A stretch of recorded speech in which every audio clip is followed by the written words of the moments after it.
Hello guys, இப்போ நான் ஒரு வீடியோ ஆட் பண்ணுறேன். அந்த வீடியோ பார்த்துட்டு உங்களுக்கு கோவம் ரொம்ப வந்துச்சு அப்படின்னா உண்மையிலே நீங்கள் கொஞ்சமாச்சும் நல்லவங்க அப்படின்ட்டு இந்த வீடியோ பார்த்து அப்படி ஃபீல் பண்ணீங்க அப்படின்னா, அப்படி இல்லை அப்படி தான் பண்ணணும் அப்படின்ட்டு அந்த நாய் மாதிரி நீங்களும் பண்ணிங்கன்னா, அந்த எச்ச மாதிரி நீங்களும் பண்ணீங்க அப்படின்னா நீங்களும் அந்த எச்ச மாதிரி தான் அப்படின்ட்டு நினச்சிக்கோங்க.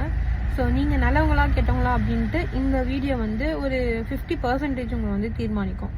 உங்க வீட்டுல நாயின் தொல்லை அதிகமா இருந்தா இந்த மாதிரி சின்ன கிண்ணத்துல பிஸ்கெட் கலந்துன்னு நான் பண்ற மாதிரி ஐடியா பண்ணுங்க. குத்துக்கிட்டு பிஸ்கெட்ல எப்படி வச்சுட்டு நாய்க்கு போற பாருங்க.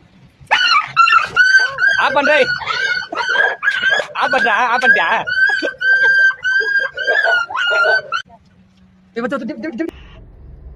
ஒரு உயிரை துன்புறுத்துறதுல எவ்வளோ சந்தோஷமா இருந்து எவ்வளோ சந்தோஷப்படுறாங்க பாருங்களேன். இவங்களாம் உண்மையிலே மனுஷனுங்களானே டவுட்டாக இருக்கு.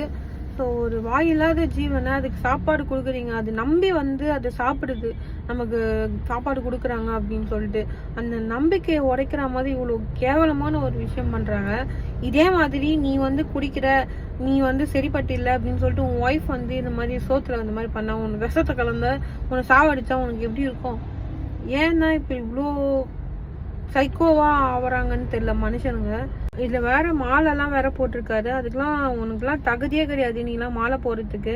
ஒரு வாயில்லாத ஜீவனை இவ்வளவு கஷ்டப்படுத்துற கண்டிப்பா உங்களுக்கு தண்டனை கிடைக்கும். அது என்ன மாதிரி தண்டனைலாம் தெரியல, பட் கிடைக்கும். இந்த மாதிரி பண்றவங்க மேல கண்டிப்பா ஆக்ஷன் எடுக்கணும். நாய்ங்க குழந்தைங்களை கடிக்குது, அந்த மாதிரி இருக்குதான், இல்லைன்னு சொல்லல. அதுக்காக எல்லா நாயும் இது கூடாது. ஸோ நிறைய நாய்ங்களை துன்புறுத்துற வீடியோ நானுமே நிறைய பார்த்துருக்கேன். அது மட்டும் இல்லாம நாய்ங்களுக்கு ரேப் நடக்குது. அதுதான் என்னால ஏத்துக்கவே முடியாத ஒரு விஷயம். ஒரு வீடியோ பார்த்தேன், நாய் மாடு இதெல்லாம் ரேப் பண்ற வீடியோ வந்துச்சு. ஸோ உண்மையிலே ரொம்ப கஷ்டமா இருக்கு. இங்க மனுஷனுங்களுக்கு தான் சேஃப்டி இல்லைன்னு பார்த்தா மிருகங்களுக்கும் அதே நிலைமையா இருக்கு. ஸோ என்ன சொல்றதுன்னு உண்மையா புரியல.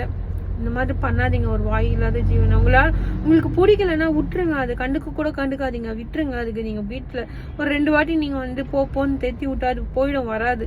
அதனால இந்த மாதிரி சாப்பாடு கொடுக்குறேன்னு சொல்லிட்டு இந்த மாதிரி அது இவ்வளவு துன்புறுத்துறீங்க அப்படின்னா அது எவ்வளவு பெரிய பாவம், அது எவ்வளவு பெரிய கஷ்டம். இதே நிலைமை உங்களுக்கு அவங்களுக்கு எப்படி இருக்கும்னு யோசிச்சு பார்த்துட்டு அதுக்கப்புறமா அது பண்ணுங்க.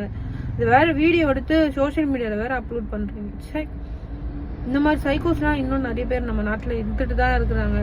கடவுளே, சரி என்ன பண்றதோ தெரியல. பாவம் அது அப்படி கத்தும் போது ரொம்ப கஷ்டமா இருக்கு. நான் ஒரு 2 வாட்டி தான் பார்த்தேன். அதுக்கே ரொம்ப முடியல, ரொம்ப கஷ்டமா இருக்கு. சரி, அவங்களால எப்படி அதை பண்ண முடியுதுன்னு தெரியல.